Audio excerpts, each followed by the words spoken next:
എല്ലാവർക്കും സ്വാഗതം. പാസ്റ്റർ എൽവിസിന്റെ വളരെ ചിന്തിപ്പിക്കുന്ന ഒരു പ്രസംഗത്തിന്റെ വിശകലനമാണ് നമ്മളിന്ന് ചെയ്യാൻ പോകുന്നത്. വിഷയം എന്താണെന്നല്ലേ? ആത്മീയ വരൾച്ച അഥവാ ആത്മീയമായ മുരടിപ്പ്. നമ്മളിൽ പലരും ജീവിതത്തിൽ എപ്പോഴെങ്കിലും ഒരു തരം ശൂന്യതയോ അല്ലെങ്കിൽ ഒരു മടുപ്പോ ഒക്കെ അനുഭവിച്ചിട്ടുണ്ടാകാം, അല്ലേ? അപ്പോൾ എന്താണ് കൃത്യമായി ഈ അവസ്ഥ? ബൈബിളിലെ ഉപമകളിലൂടെ ഇതിന്റെ കാരണങ്ങളും പരിഹാരങ്ങളും എങ്ങനെ കണ്ടെത്താമെന്ന് നമുക്കൊന്ന് നോക്കാം.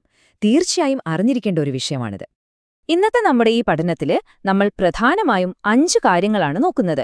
എന്താണ് ആത്മീയ വരൾച്ച, വചനത്തിൽ നിന്നും കൂട്ടായ്മയിൽ നിന്നുമുള്ള അകലം, അഹങ്കാരവും ദൈവത്തോടുള്ള കോപവും, നേതാക്കൾക്കെതിരെയുള്ള മത്സരം, പിന്നെ ഇതിനെല്ലാം ബൈബിൾ പറയുന്ന പരിഹാരം. അപ്പോൾ ഒന്നാമത്തെ കാര്യം, എന്താണ് യഥാർത്ഥത്തിൽ ഈ ആത്മീയ വരൾച്ച? അടിസ്ഥാനപരമായി പറഞ്ഞാൽ ദൈവവുമായുള്ള നമ്മുടെ ബന്ധം അറ്റുപോയിരിക്കുന്നൊരവസ്ഥയാണിത്. യോഹന്നാന്റെ സുവിശേഷം 15-ാം അധ്യായത്തിലെ ആ പ്രശസ്തമായ ഉപമ ഓർമ്മയില്ലേ? മുന്തിരിവള്ളിയിൽ നിന്ന് വേർപെട്ട ഒരു കൊമ്പ് പെട്ടെന്ന് ഉണങ്ങിപ്പോകുകയും ഒടുവിൽ തീയിലെറിയപ്പെടുകയും ചെയ്യുന്നതുപോലെ നമ്മൾ സാധാരണ കാണുന്ന വരൾച്ച, അതായത് ഉണങ്ങിയ ചർമ്മം അല്ലെങ്കിൽ ഉണങ്ങിയ അസ്ഥികൾ, ഇതിനെയൊക്കെ ദൈവത്തിൽ നിന്നകന്ന അവസ്ഥയെ കാണിക്കാനുള്ള ശക്തമായൊരു രൂപകമായിട്ടാണ് ഇവിടെ ഉപയോഗിച്ചിരിക്കുന്നത്. ഈ വേർപാടുണ്ടാക്കുന്ന ശൂന്യത എത്രത്തോളം വലുതാണെന്നതിന്റെ ഒരു ഓർമ്മപ്പെടുത്തൽ കൂടിയാണിത്. ഇനി ഇതിന്റെ ചില ലക്ഷണങ്ങൾ നോക്കിക്കേ. ജീവൻ നഷ്ടപ്പെട്ട് ഉണങ്ങിപ്പോകുന്ന ഒരു ചെടിയോട് ഇവ എത്ര കൃത്യമായിട്ടാണ് യോജിച്ചു നിൽക്കുന്നതെന്ന് ചിന്തിച്ചു നോക്കൂ. ബൈബിൾ വായിക്കാൻ തീരെ താൽപ്പര്യമില്ലാതിരിക്കുക, ഉള്ളിലൊരു സന്തോഷമോ സമാധാനമോ ഇല്ലാത്ത അവസ്ഥ, ദൈവത്തിൽ നിന്ന് വൈകാരികമായി ഒരുപാട് അകന്നുവെന്ന് തോന്നൽ, പിന്നെ സഭയെ ഒരു കുടുംബമായി കാണാതെ വലിയൊരു ഭാരമായി കാണുക. നോക്കൂ, ഇതൊന്നും പെട്ടെന്നൊരു ദിവസം സംഭവിക്കുന്നതല്ല. ഒരു ചെടി പതുക്കെ വാടിയുണങ്ങുന്നതുപോലെ നമ്മുടെ ഉള്ളിലെ ആത്മീയ ജീവൻ ചോർന്നു പോകുന്നതിന്റെ കൃത്യമായ സൂചനകളാണിതെല്ലാം. ഇനി രണ്ടാമത്തെ പ്രധാന കാര്യത്തിലേക്ക് വരാം. വചനത്തിൽ നിന്നും കൂട്ടായ്മയിൽ നിന്നുമുള്ള അകലം. സങ്കീർത്തനങ്ങൾ 1-ാം അധ്യായത്തിലെ നദിയരികൾ നട്ട വൃക്ഷത്തെക്കുറിച്ച് നമ്മൾ വായിക്കാറില്ലേ? എപ്പോഴും പച്ചപിടിച്ചു നിൽക്കുന്ന ഒരു വൃക്ഷം, കാരണം അത് സദാസമയവും വെള്ളം വലിച്ചെടുക്കുന്നുണ്ട്. ഇതിനെ ആരും ശ്രദ്ധിക്കാതെ ഉണങ്ങിപ്പോകുന്ന ഒരു ചെടിയുമായിട്ടൊന്ന് താരതമ്യം ചെയ്തു നോക്കൂ. നിങ്ങൾ വീട് വിട്ടു പോകുമ്പോൾ ഒരു ചെടിക്ക് ദിവസങ്ങളോളം വെള്ളമൊഴിക്കാൻ മറന്നാൽ എന്താ സംഭവിക്കുക? അത് മെല്ലെ വാടി നശിച്ചുപോകും, അല്ലേ? അതുപോലെ തന്നെയാണ് നമ്മുടെ ആത്മീയ ജീവിതവും. ദൈവവചനവുമായും പ്രാർത്ഥനയുമായി നിരന്തരമായ സമ്പർക്കമില്ലെങ്കിൽ നമ്മളും വളരെ വേഗം വരണ്ടുപോകും. പിന്നെ സഭയിൽ വെറുതെ ഒരു കാഴ്ചക്കാരനായി വന്ന് മടങ്ങുന്നതുകൊണ്ടും കാര്യമില്ല കേട്ടോ. നമ്മൾ മനുഷ്യർക്ക് എപ്പോഴും കൂട്ടായ്മ ആവശ്യമാണ്. സഭയിലുള്ളവരെ സ്വന്തം കുടുംബമായി അംഗീകരിക്കാതെ അവരുമായി ആഴത്തിൽ ഇടപെടാതിരിക്കുമ്പോൾ നമ്മൾ വൈകാരികമായും ആത്മീയമായും ഒറ്റപ്പെടുകയാണ് ചെയ്യുന്നത്. ഉപരിപ്ലവമായ ഇത്തരം ബന്ധങ്ങൾ യഥാർത്ഥത്തിൽ നമുക്ക് ലഭിക്കേണ്ട ആത്മീയ പോഷണത്തെ തടയുകയും നമ്മെ വലിയൊരു വരൾച്ചയിലേക്ക് നയിക്കുകയും ചെയ്യും. എന്റെ ഹൃദയം വെന്തുപോയ പുല്ലുപോലെ ഉണങ്ങിയിരിക്കുന്നു. സാക്ഷാൽ ദാവീദ് രാജാവിൻ്റേതാണ് ഈ വാക്കുകൾ.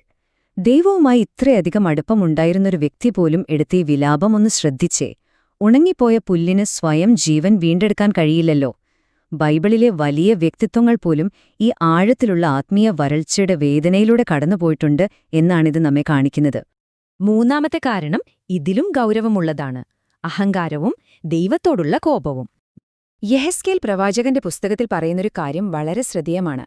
സ്വയം വലിയവരാണെന്ന് കരുതുന്ന അഹങ്കാരികളെ ഒരു പച്ചമരമായി സങ്കൽപ്പിച്ചാൽ ദൈവം ആ പച്ചമരങ്ങളെ ഉണക്കിക്കളയുമെന്നാണ് പറയുന്നത്. എന്നാൽ മറുവശത്തോ, താഴ്മയുള്ളവർ ഒരു പക്ഷേ പുറമേ നോക്കുമ്പോൾ ഉണങ്ങിയ മരത്തെപ്പോലെ ആയിരിക്കാം, പക്ഷേ ദൈവം അവരെ പുഷ്പിപ്പിക്കുകയും ഉയർത്തുകയും ചെയ്യും. അഹങ്കാരം നമ്മെ പച്ചപിടിച്ച് നിൽക്കാൻ സഹായിക്കുമെന്ന് നമ്മൾ കരുതുമെങ്കിലും സത്യത്തിൽ അത് നമ്മെ കൊണ്ട് ചെന്നെത്തിക്കുന്നത് വലിയൊരു വരൾച്ചയിലേക്കാണ്. ഇനി യോനാ പ്രവാചകന്റെ കാര്യം ഒന്നെടുത്തു നോക്കാം. 1-ാം ദിവസം അദ്ദേഹം നീനവേ നഗരത്തിന്റെ നാശത്തെക്കുറിച്ച് പ്രസംഗിക്കുന്നു. 40-ാം ദിവസം നഗരത്തിന് എന്ത് സംഭവിക്കുമെന്ന് കാണാൻ കാത്തിരിക്കുന്നു. 41-ാം ദിവസം ദൈവം അവന് തണലിനായി ഒരു ചെടി നൽകുന്നു. 42-ാം ദിവസം ഒരു ചെറിയ പുഴു ആ ചെടിയെ നശിപ്പിക്കുന്നു. ഉടനെ 43-ാം ദിവസം യോന ആ ചെടിയുടെ പേരിൽ ദൈവത്തോട് അതികഠിനമായി കോപിക്കുകയാണ്. നോക്കൂ, വലിയൊരു നഗരം രക്ഷപ്പെട്ടതിനേക്കാൾ തനിക്ക് തണൽ നൽകിയിരുന്ന ഒരു ചെറിയ ചെടി നശിച്ചുപോയതിലെ നിസ്സാരമായ അസൗകര്യത്തെ ചൊല്ലിയാണ് അദ്ദേഹം കോപിക്കുന്നത്. ഉണങ്ങിപ്പോയൊരു മനസ്സിന്റെ വ്യക്തമായ ലക്ഷണമാണിത്. നമ്മുടെ ആത്മീയമായ ശൂന്യത നികത്താൻ ഭൗതിക കാര്യങ്ങളെ ആശ്രയിക്കുന്നത് ശരിക്കും തീ കെടുത്താൻ എണ്ണ ഒഴിക്കുന്നതിന് തുല്യമാണ്. ഹോശേയ പ്രവാചകന്റെ പുസ്തകത്തിൽ നമ്മൾ കാണുന്നതുപോലെ ഇസ്രായേൽ ജനത മറ്റു വിഗ്രഹങ്ങളെ തേടിപ്പോയപ്പോൾ അവർക്ക് ലഭിക്കേണ്ട അനുഗ്രഹങ്ങളാണ് യഥാർത്ഥത്തിൽ നഷ്ടപ്പെട്ടത്. അതെ, നമ്മൾ ആത്മീയ സമാധാനത്തിനായി ഭൗമികമായ സുഖസൗകര്യങ്ങൾക്ക് പുറകെ പോകുമ്പോൾ അത് നമ്മുടെ ആത്മീയ വരൾച്ചയുടെ വേഗത കൂട്ടുകയുള്ളൂ. അടുത്തതായി 4ാമത്തെ കാരണം സഭയിലെ നേതാക്കൾക്കെതിരെയുള്ള മത്സരം. ചരിത്രത്തിലേക്ക് നോക്കിയാൽ അസൂയയും മത്സരബുദ്ധിയും എങ്ങനെയാണ് വലിയ നാശത്തിലേക്ക് നയിക്കുന്നതെന്ന് നമുക്ക് കാണാൻ കഴിയും. ദാവീദിന്റെ വിജയത്തിൽ ശൗൽ രാജാവിനുണ്ടായ അസൂയ അദ്ദേഹത്തെ കൊണ്ടുചെന്നെത്തിച്ചത് വലിയൊരു ആത്മീയ തകർച്ചയിലേക്കാണ്. അതൊരു ആന്തരികമായ നാശമായിരുന്നു. എന്നാൽ മോശയ്ക്കെതിരെ മത്സരിച്ച കോരഹിന്റെ പതനം നോക്കിക്കേ, അത് പൂർണ്ണമായും ദൈവത്തിന്റെ ന്യായവിധിയിലൂടെയുള്ള വലിയൊരു നശിപ്പിക്കപ്പെടലായിരുന്നു. ഇതൊക്കെ നമ്മളെ ശരിക്കും ഇരുത്തി ചിന്തിപ്പിക്കേണ്ട കാര്യങ്ങളാണ്.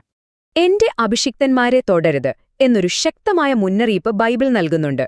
സഭയ്ക്കുള്ളിൽ ഭിന്നത വളർത്തുകയും നേതാക്കൾക്കെതിരെ പോരാടുകയും ചെയ്യുന്നത് നമ്മളിലേക്ക് ഒഴുകേണ്ട ആത്മീയ ജലത്തിന്റെ ഉറവിടം പൂർണ്ണമായും അടച്ചുകളയുന്നതിനു തുല്യമാണ്. ഇത് ക്രമേണ ഒരു വ്യക്തിയെ സമ്പൂർണമായ വരൾച്ചയിലേക്ക് തള്ളിയിടും എന്ന് തീർച്ചയാണ്. അങ്ങനെ ആത്മീയ വരൾച്ചയുടെ പ്രധാന കാരണങ്ങളൊക്കെ നമ്മൾ കണ്ടു. ഇനി ഈ പഠനത്തിന്റെ ഏറ്റവും പ്രധാനപ്പെട്ട ഭാഗത്തേക്ക് നമുക്ക് വരാം. എന്താണ് ഇതിനൊക്കെയുള്ള പരിഹാരം? യെഹെസ്കേൽ 37:4 ആ വാക്കുകൾ ഓർമ്മയുണ്ടോ? ഉണങ്ങിയ അസ്ഥികളെ, യഹോവയുടെ വചനം കേൾപ്പിൻ. എത്ര ശക്തിയുള്ള വാക്കുകളാണല്ലേ! വചനം കേൾക്കുക എന്നതാണ് ഇവിടെ ഏറ്റവും പ്രധാനപ്പെട്ട കാര്യം.